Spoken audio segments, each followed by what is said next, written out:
Now, from CBS News Miami, this is Facing South Florida with Jim DeFede.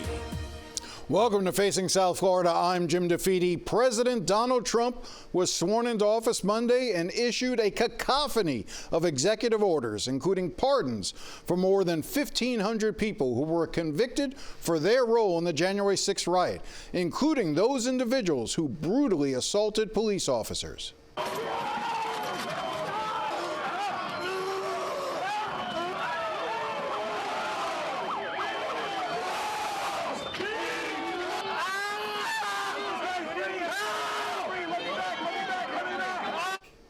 All those folks you just saw, those responsible for that violence, they are all free now. Even worse, Trump has turned them into heroes, calling them hostages, while again falsely claiming he won the 2020 election. He also focused more than a dozen executive orders on immigration. We'll talk more about those orders later in the show, but first, seemingly desperate for attention, Governor Ron DeSantis has called for a special session next week so that he can pass his own anti-immigrant bills. He wants to have the legislature give him his own immigration czar with sweeping powers that would allow him to remove, perhaps even arrest, anyone the governor believes isn't being helpful to him on immigration. As one Republican lawmaker said to me, it's real dictator stuff. Another measure the governor is pushing does away with in-state tuition for undocumented children, kids who were brought into this country and already attend our local schools.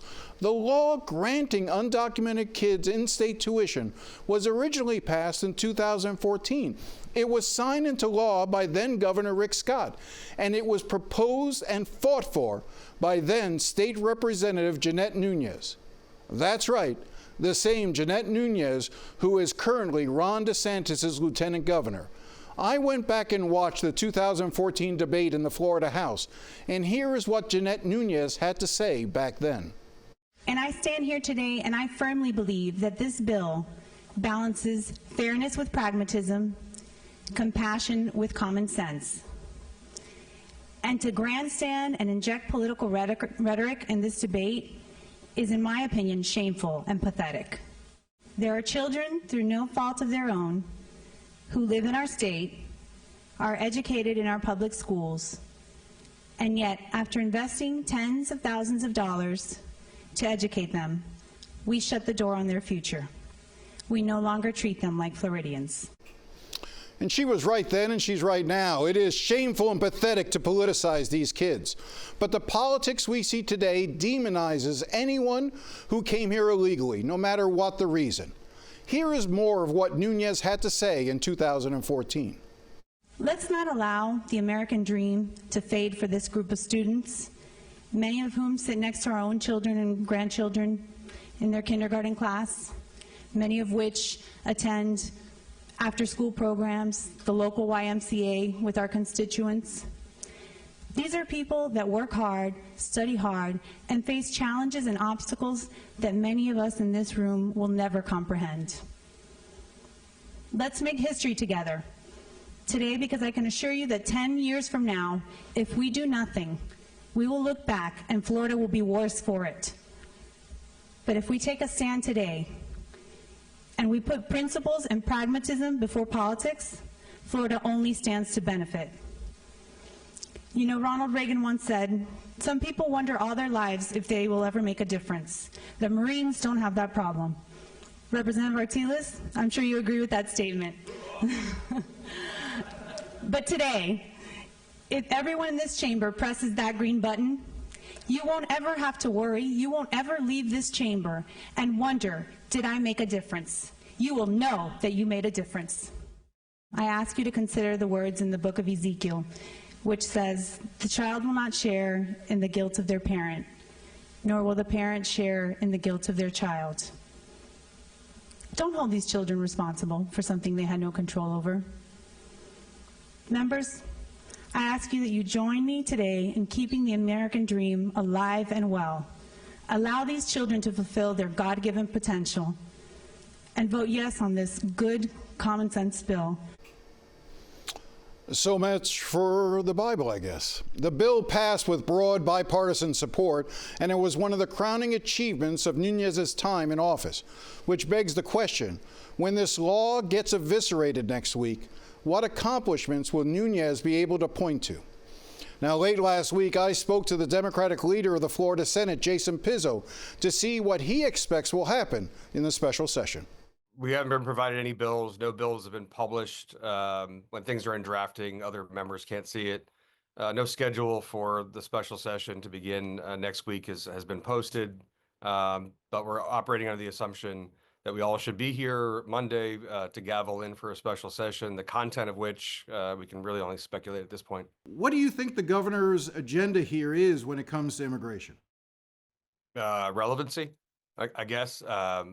To be honest, listen, President Trump has issued 200 executive orders, 78 of which were really just rescinding some Biden executive orders prior. So 122 new subject matter issues. So our job, our caucus, is identifying those that we think that have some applicability, especially to a special session dealing with immigration. A few pop out, but one in particular that we're really focusing on. And listen, when DeSantis says something on Fox News, usually there's some, bill that follows or some action that follows, and they try to, I guess, wedge in what they possibly can. But we have to operate under the assumption that anything that could possibly be relevant and the subject matter of a special session as it relates to immigration, we have to be prepared for it. So one in particular, the protecting the American people against invasion, has very particular sections in it, and Section 11 in that one speaks to cooperation with the states and carrying out almost like a cross designation and empowering local law enforcement and state law enforcement to participate. So we're operating under that's what the an immigration bill or an immigration program would include. Well, here's the issue, though. If let's say there's a woman in Hialeah who's here undocumented, and she's the victim of domestic violence. Should she be afraid now to call the police? Is that the type of fear we're trying to instill in people? Because if she comes forward and suggests that she's the victim of a crime, whether it's domestic violence or any other crime, she's less likely to report it if she's fearful that the local police or the local sheriff will take her into custody for being undocumented. Same thing and if you don't care about her, let's say, if we've gotten so callous as to not care if folks who are in this country who are undocumented are now victims of crimes and abuse, maybe they're the witness to a U.S. citizen being subjected to crimes. Should that person, that undocumented person, stay in the shadows, or should they come forward and be willing to testify? So isn't that the bigger fear, is that these policies will actually make the community less safe?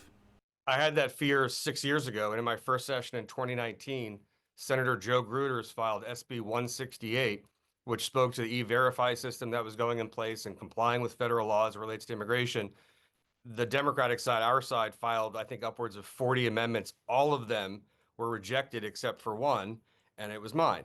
And my amendment very simply said that the victims and critical witnesses of violent crimes, including sex trafficking, robbery, sexual assault, are not subject to this and are actually excluded. So it's a great question, and it's something 6 years ago that although 40 plus amendments I think were rejected, that one amendment was a unanimous yes on the floor, because as a former prosecutor, I was most concerned, especially with a young teenage girl who is a victim of a heinous crime should not be uncomfortable to come forward for the fear of being deported. I really hope my Republican colleagues are not going to backtrack on that. I remember even making the argument on the floor that it may be some day laborer at the Home Depot who's a critical witness in God forbid the murder of your child, that you need to come forward, and they should be comfortable to come forward and engage and participate. Also, going back, local law enforcement is not going to go to schools. They're just not. It's just not going to happen. Talk about backtracking. The legislature seems poised to now remove the ability for undocumented kids to have in-state tuition, which was the crowning achievement of then State Representative Jeanette Nuñez, who made an impassioned plea about it. What's your reaction to to the move to do away with in-state tuition? So it received overwhelming support back in 2014. The current CFO of Florida, Jimmy Petronas, was also a state rep who voted for it. Wilton Simpson, who was in the Senate at that time, then became Senate president and is now the agriculture commissioner of Florida in the cabinet in Florida, also voted for it. And like you said, it's the lieutenant governor's bill. And when DeSantis talks about it like in this sort of removed kind of posture, as if like, how did this happen and who did this? And it begs the question. I would, if that's going to be a part or a component of a special session, I need to see the argument. I think it's upwards of 6,000 or 7,000 kids a year in Florida are using that. And the Senate president, Senator Albritton, made mention at a press conference. I don't know if you're going to include that clip. I know you've probably seen it. His press availability in mid-December, where he clearly said, "Listen, if that's going to be included, or we're going to address that, there needs to be some consideration for families that planned." For their child to be able to use that. I mean, what if you have a freshman or sophomore who's currently enrolled in school, and doing well, and then all of a sudden you're gonna sort of an unfair surprise. So if that's going to be a component, two things are going to be, sort of elicited from the other side on that. It's got to be, the dollars have to be justified as to what's causing this issue, that it's not just getting thrown in with and let's get rid of that too. And also some consideration for the reliance that families have had and kids have had.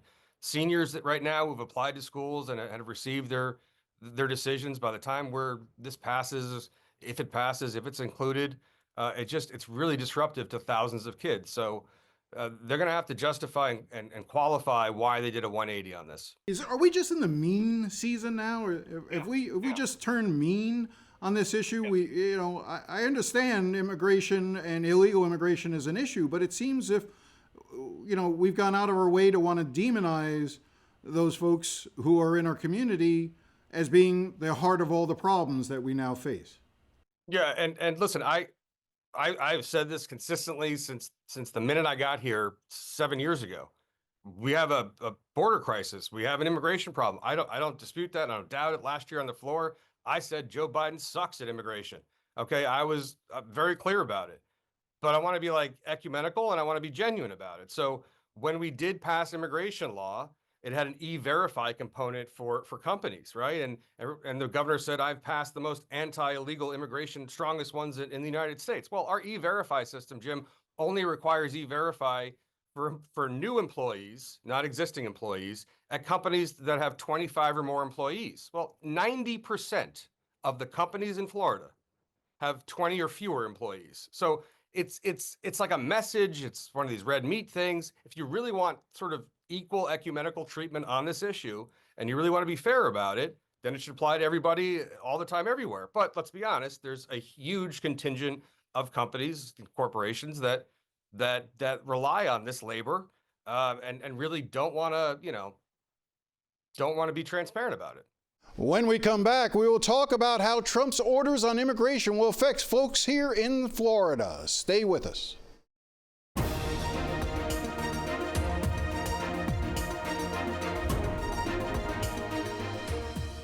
Welcome back. Sui Chung is the executive director of Americans for Immigrant Justice, one of the oldest groups defending the rights of immigrants in the United States.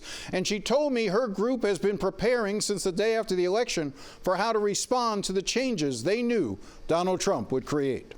It is what we were expecting. I think that was previewed many times in the media, various statements. I think that they were, kind of taking us from the first Trump administration to the present time. I think there was a lot of preparation done. And so I don't think that this was unexpected, but that does not numb the shock and the trauma that's related to the executive orders and the impacts that it'll have on so many families. Talk to me when you say shock and trauma.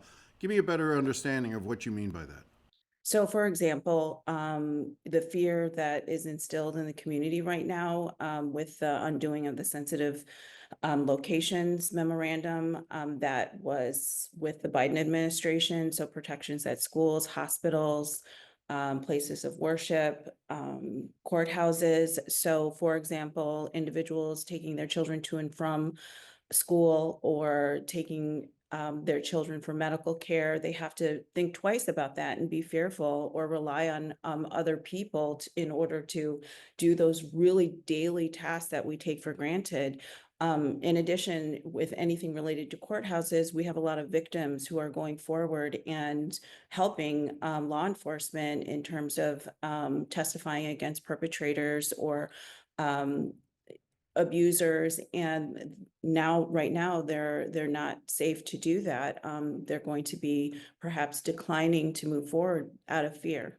I want to just go back over what you just said, just because I think it's important for us to understand what the sensitive locations memo was. So, in essence, and correct me if I'm wrong, this was an understanding that the Biden administration and others had in the past, that in places of worship, for instance, a church, in a hospital, in a school, that ICE officials would not go into those locations, that they were essentially safe places, and would not go in to try to do roundups or arrest people for immigration violations, correct? That's correct.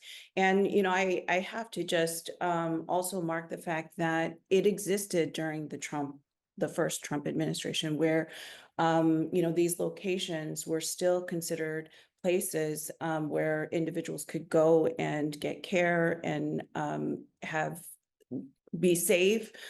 So it wasn't done during the first Trump administration. And then, moving forward, Secretary Mayorkas under the Biden administration released yet another memo that superseded the existing one that was from 2011. So the fact that it remained in place for all of these years, the undoing of it right now is quite traumatic, for the community going about their day-to-day tasks, not just day-to-day tasks, but moving forward with emergency situations for themselves, for family members.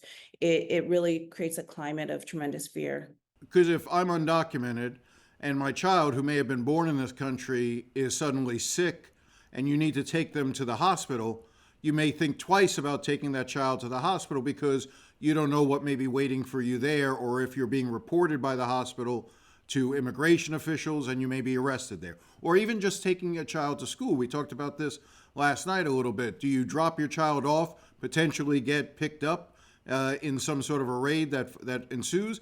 Then what happens to the child when they come out of school that day? So I think that that's a tremendous concern for so many families. And it's not just those who may be undocumented. It's those who look like, perceived to be immigrants. We're talking about the sensitive locations memo and the undoing of that, but there's also an expansion of a concept called expedited removal. So having to prove that you've been here 2 years or longer is I'm not sure what that entails besides racial profiling, suspicion of somebody being an immigrant. So forcing individuals to have to prove that they've been present for a certain amount of time, whether it's US citizens, permanent residents, it's a burden. I think that becomes a burden for all of our communities because what does an immigrant look like?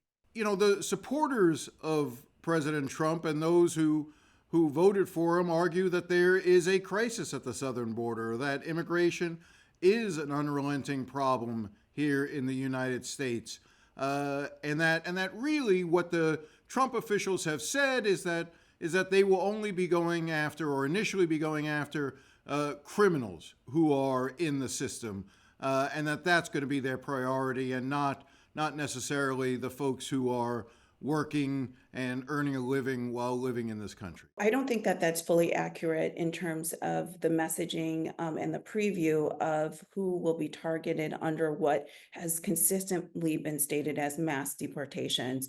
So under the Biden administration, there were priorities that were released and priorities that included violent people who had committed violent crimes, suspected terrorists, individuals who entered recently. So there was a prioritization, and that is a necessary fact that has to happen for ICE to preserve resources, to focus on areas that are prioritized by the administration that are of higher alert in some capacity. So when you state that the Trump administration is focused just on similar priorities, that is not what has been messaged in the media pre-inauguration. That was not message. It doesn't continue to be the message with the undoing of so many prior executive orders by the administration. So I don't think that statement is accurate. I think that the messaging has been, we will go after you.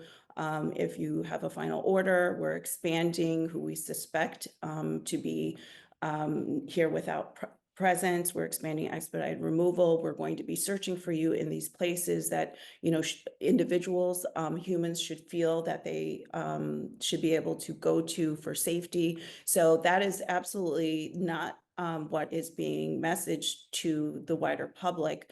What has been messaged is the concept of mass deportation. Where do you see your role now going forward? I want to state that AI Justice has been working in the community, the immigrant community, for now nearly 30 years. So we just celebrated our 29th anniversary. We have many different programs, really just based on the messaging and the preview that we did receive, you know, post-election, pre-election on mass deportations. We did stand up a very big rapid response network with many community partners, legal organizations, in order to assist the immigrant community with their rights, their constitutional rights, as well as helping them understand what they may be eligible for in terms of pursuing immigration benefits, immigration relief. It could be that individuals need to have a consultation with a trusted attorney in order to understand going forward what they are eligible for in a legal process, and that they can continue forward with their lives here. But as far as our rapid response network is concerned, we are in the community doing a lot of Know Your Rights presentations, assisting with family preparedness, information related to what to do if your child can't be picked up from school, you know, whether a family member is deported and unable to attend to their children anymore, their homes, their businesses. I think we all know that there's so much in the community, the fabric of our community, many immigrant-owned businesses, individuals own property. So what to do in these instances when suddenly an individual is deported. So a lot of preparation and knowledge for the community going out and being able to spread this information, as well as matching them, you know, with attorneys that we have at Americans for Immigrant Justice to assist them through the process that they are legally entitled to do and pursue in order to obtain legal status. We'll be right back after the break.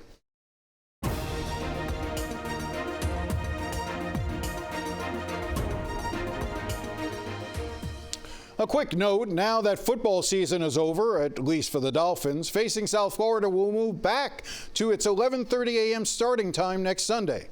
Well, that's all the time we have today. If you have any thoughts or comments, feel free to contact me at jdefede@cbs.com. I do enjoy hearing from you. Thanks again for watching, and enjoy the rest of your day.